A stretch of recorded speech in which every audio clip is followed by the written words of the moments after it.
In this video, I'm going to give you a little crash course in Teutonic and Norse magic to understand how important it is that it is revived and some of the obstacles that a lot of us face who practice this magic. So, number one, this depiction right here is the depiction of the Nornir. The Norns, or the Nornir, were three sisters, Urd, Verdandi, and Skuld, and they were said to have woven the fates of men. Now, the concept of what's called weird, or the web of weird, depicted the greater matrix of the nine realms. If you want to think of it as like the nine realms is a kind of giant spider web, and anytime you make an action or a thought, you pluck a string and you create an equal and opposite reaction to you. So this vibrating web is always reacting and interacting with our consciousness. It doesn't matter whether we're living or dead. We're still interacting with the nine realms, because in the nine realms there is a realm for Helheim, for the dead souls. So you're still interacting with the weird of the nine realms even when you die.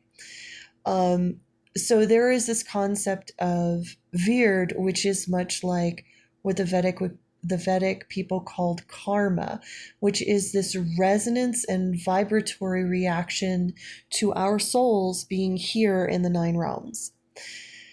And everybody's individual Veerd, because we have like a individual kind of imprint in how we interact with the greater Veerd. So it's kind of like our little mini weird, our little ecosystem inside of our soul. That is called orlog, and each of us develop our own orlog. And what is very interesting, if you look in Norse lore, there is a tremendous amount of talk of heroes who sought to change their orlog, but they changed it through fighting with the gods and the Norns. But there is no account of a woman changing her orlog through fighting. And in fact, there is no account of a woman being imprisoned by her orlog. So there we have an indication that there is something about women and their connections to the Norns have an ability to understand orlog at a greater extent than men do. And this is just, I'm extrapolating what I see in lore. And this is one of the biggest problems in Germanic paganism right now. And it's the fact that what we have left of our lore was written down by Catholics. It wasn't even written down by pagans. These were people who were Catholic hundreds of years after all of the pagan empires fell. Most of the Germanic tribes were illiterate. They did not write their stories down. So how do they know their lore? They had women. They had specific women. There's a story of these wise women, very similar in Germany, similar to Veleda. And then we get the term Volva in the northern tribes. Sometimes they were called seeress.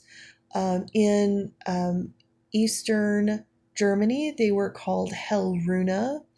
And I highly recommend, there's a wonderful book called Witches and Pagans, and it's women in European magic from 700 AD to 1100 AD.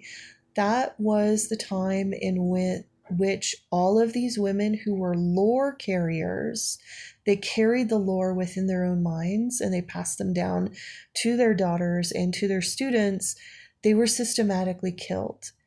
And so then when they moved into the mountains and the woods after the Christian invasion, they ended up resurfacing as midwives and herbalists because lore was tied to herbalism.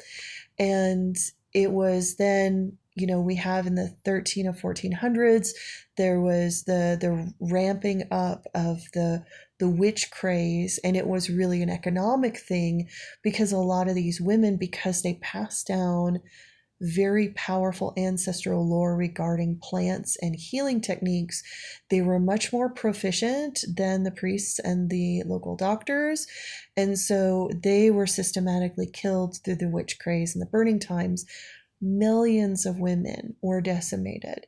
So, whatever pieces of lore were left with those small pockets of healers was lost by the time the 15 to 1700s rolled around. So, one of the things, if you look in lore, you have to look at the missing pieces and then take that and go into ritual and find the answers with the goddesses themselves.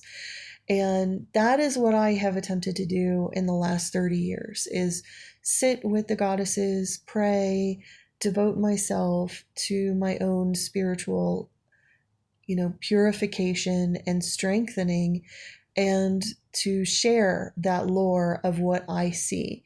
Now, I know that what I'm seeing is through a lens of my ancestors. And so I might be missing things. And that's why I love collaborating with women who are actually doing the work. They are actually sitting with the goddesses, sitting with the Norns, day in and day out, asking these questions.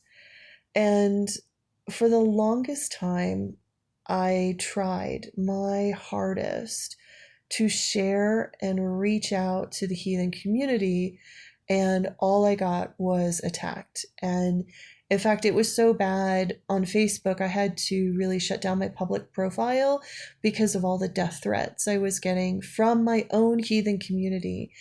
And a lot of it is because in heathenry right now, you have a lot of people who are highly Christianized.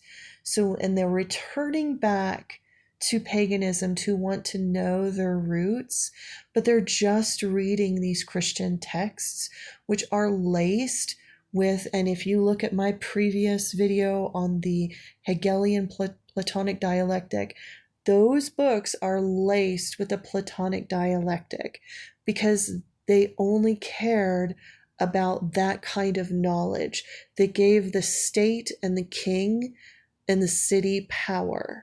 It was all about imperialism.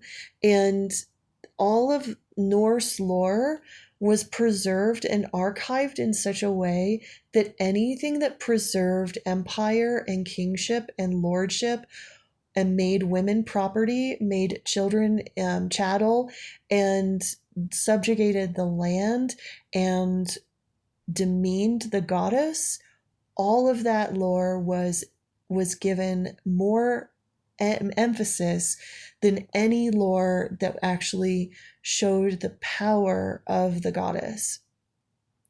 And I always thought that there was something wrong with the lore when I read in the Voluspa that even the gods and men bow to the weaving of the Norns. And yet, and yet, there's no lore about the Norns. They literally are these mysterious, and they often considered old hags, and nobody knows who they are or where they come from. Some people, it said Jotunheim, but they're very mysterious, and they basically determine everybody's fate, which means they are the ones who are in control of the 9 realms. And then the stories about Odin receiving the runes, it also says before even Odin went into his sacrifice of hanging himself on the tree, that the Norns actually would pull the white clay up from the well of Erd, the well of the past, and they would paste the white clay onto the tree and carve runes into the tree. So the Norns were the originators of the runes. So Odin got the runes from the Norns. So why aren't we, as people who study the Norns, Why aren't we as women working with them? And that was the biggest question that I asked about 12 years ago. And in the following videos, I want to talk about a little bit more.